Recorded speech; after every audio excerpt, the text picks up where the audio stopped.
खबर वाराणसी से, जहां कांग्रेस के प्रमुख नेता अजय राय ने वाराणसी में आज एक महत्वपूर्ण प्रेस कॉन्फ्रेंस करके अपने प्रत्याशी पद की घोषणा की, जिसमें उन्होंने भारतीय जनता पार्टी पर भी हमला किया और कहा कि कांग्रेस इंडिया गठबंधन के साथ लड़ेगी, जिसमें आप, बसपा, समाजवादी पार्टी, टीएमसी शामिल है। इसके साथ ही उन्होंने बताया कि बनारस और देश में इस बार कांग्रेस बड़े बहुमत से सरकार बनाएगी। अजय राय ने प्रेस कॉन्फ्रेंस में भाजपा पर विश्वनाथ कॉरिडोर, बेरोजगारी, विकास और मंगलसूत्र वाले बयान पर भी हमला किया। उन्होंने कहा कि इस बार कांग्रेस की सरकार आने पर वे बेरोजगारी को खत्म करके किसानों का टैक्स माफ करेंगे और देश को शिक्षित बनाने में सहायता करेंगे। उन्होंने इसे अपने चुनावी वादों का हिस्सा बताया और जनता को अपने समर्थन का आश्वासन दिया। उपस्थित हमारे सभी कार्यकर्ता साथी, पत्रकार भाइयों बहनों, छायाकार भाइयों और बहनों साथियों, आज प्रत्याशी के रूप में मैं पहली बार आप सबसे रूबरू हो रहा हूँ। इसके पहले तो एक भाई परिवार हमेशा आपके बीच का ही हूँ, आपका भाई हूँ, और जो इंडिया गठबंधन के प्रत्याशी के तौर पे मैं आप सबसे पहली बार रूबरू हो रहा हूँ। निश्चित तौर से अभी हम लोगों ने अपने पांचों जो हमारी योजनाएं हैं, नई योजना, इसका भी हमने जारी किया, पूरा का पूरा ये पत्र जारी किया है और ये काशी के लोगों से जो अपील की है हम लोगों ने, वो आपके सामने हमने जारी किया है। अभी आप देख रहे हैं कि अभी चुनाव लगभग 35-36 दिन का है। 1 जून को वोटिंग होनी है यहाँ, आज शायद 25 तारीख है और 5 दिन इधर और एक 31 का महीना है, 36 दिन है करीब करीब पूरा। तो 36 दिन पहले आप देखिए कि आज भारतीय जनता पार्टी की बेचैनी आप देखिए कि अभी गृह मंत्री और इनके पूरे भाजपा का पूरा हमला, मैं सुनील बंसल से लेके डिप्टी सीएम से लेके और मंत्री से लेके सारे लोग बनारस के अंदर कैंप कर गए और आके कार्यालय का उद्घाटन करके बड़ी बड़ी झूठी बात बोल कर गए। सबसे बड़ा प्रश्न इसमें यह उठता है कि आपके जब यहाँ पर प्रधानमंत्री जी ने, यहाँ के सांसद ने इतना काम किया है, इतना काम किया है, इतने लोगों को रोजगार दिया है, तो इतने परेशान क्यों हो भाई? तब तक केवल नामांकन करो और चले जाओ, तो काशी के लोग फिर चुनाव जिताकर आपको भेज देंगे, सर्टिफिकेट चला जाएगा। आज इतनी परेशानी क्यों है, इतना माथे पर बल क्यों है? क्या परेशान हो? क्योंकि कार्यकर्ताओं को फोन कर रहे हो, आपका कार्यकर्ता फोन नहीं उठा रहा। भाजपा के लोग, अब जो बेचारे पुराने भाजपा के लोग हैं जिन्होंने जीवन खपा दिया, वो आज दुखी हैं, उनको कोई नहीं पूछ रहा। कल के आए लोग जिनको कोई जानता नहीं था, वो बड़े बड़े पदों पर बैठ गए।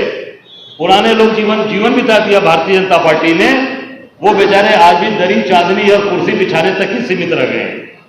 ये किस तरीके की भाजपा चल रही है? ये पूरी तरीके से कॉर्पोरेट कल्चर वाली भाजपा आ गई। वो जो जन्म स्थान है यही मिर्जापुर में लेक्चरर प्रोफेसर थे, क्या वो भी चंबल के रहने वाले आज रक्षा मंत्री हैं? इसका भी जवाब देइए। और तो और बनारस के अंदर जिस तरीके से आपने बनारस के लोगों को ठगा, आप उठाकर देख सकते हैं। चाहे वो विश्वनाथ कॉरिडोर में, आप कहते हो विश्वनाथ कॉरिडोर की वजह से आपने नाम किया, उसी विश्वनाथ कॉरिडोर में सभी मंदिरों को आपने तोड़ा। शनि भगवान का मंदिर विग्रह तोड़ दिया गया।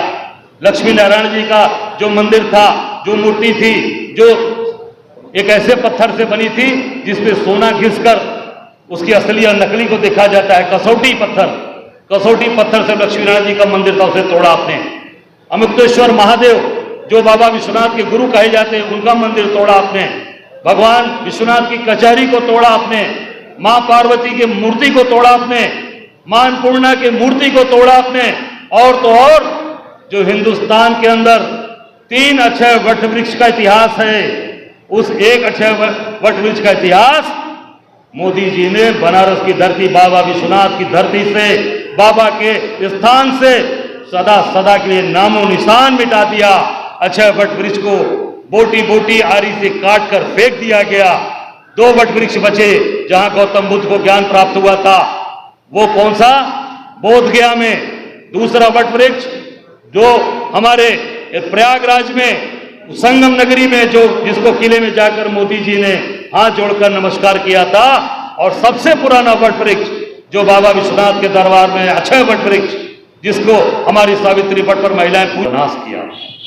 काशी उस पर आपको माफ करेगी, काशी आपको माफ करेगी। आपने जो बंदरगाह बनाया 10,000 करोड़ का, हल्दिया से लेकर प्रयागराज रामनगर में, वो सफेद हाथी की तरह खड़ा है।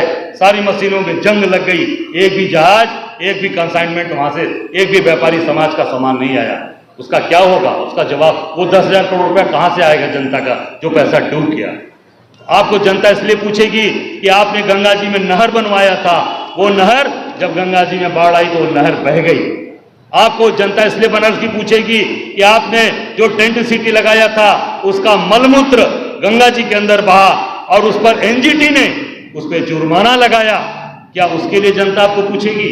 आपने टीएफसी सेंटर बनाया लालपुर में, काफी लंबा चौड़ा, चिल्लाहट करके, उसमें कबूतर रह रहे हैं, कोई व्यापार नहीं हुआ, जनता उस पर पूछेगी।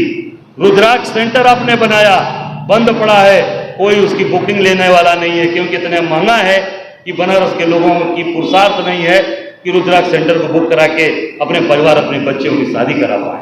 पहले वही रुद्राक्ष सेंटर की जगह पर प्रेक्षागृह हुआ करता था।